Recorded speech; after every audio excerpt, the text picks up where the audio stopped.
না গো দিদি, আর বইল না। সারাক্ষণ শুধু বাপের বাড়ি বাপের বাড়ি বাপের বাড়ির টান টানতে থাকে। বিয়ের পর যে মেয়েদের আর বাপের বাড়ির টান টানতে নেই, সেটা কে বোঝাবে বলো? সারাক্ষণ মা খেয়েছে কিনা, মা পড়ছে কিনা, মা এসে করেছে কিনা, সারাক্ষণ ফোন নিয়ে শুধু বকর বকর বকর বকর। সে করুক গিয়ে, আমাদের অত দরকার নেই। আমরা নিজেরাই নিজেদের যত্নাদি নিতে পারি।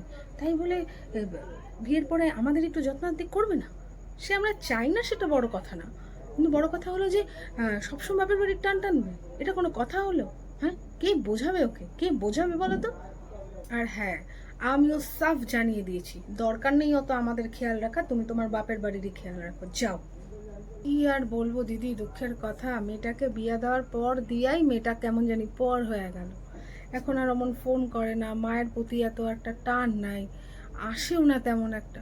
তা বুঝি নতুন নতুন বিয়া হয়েছে তো, একটু শ্বশুর বাড়ির টানটাই টানতে হইব, কিন্তু তাই বলে মারে ভুইলা যাইব? কেমন জানি হয়, বুকটা ফাত ফাত করে। থাক, শ্বশুরবাড়ি নিয়ে ব্যস্ত আছে যখন, থাক, কি আর করা যাবে, আমি আর কি করুম কও? ও ভালো থাকলেই ভালো। সে আমাদের অত যত্নাতি করতে হবে না, ফোন টোন নিয়ে খবরও নিতে হবে না, থাক, ও ওর মতন গুছিয়ে যদি সংসারটা করতে পারে, ভালো থাকলেই ভালো। কিন্তু আসলে কি জানো তো দিদি, কষ্ট লাগে।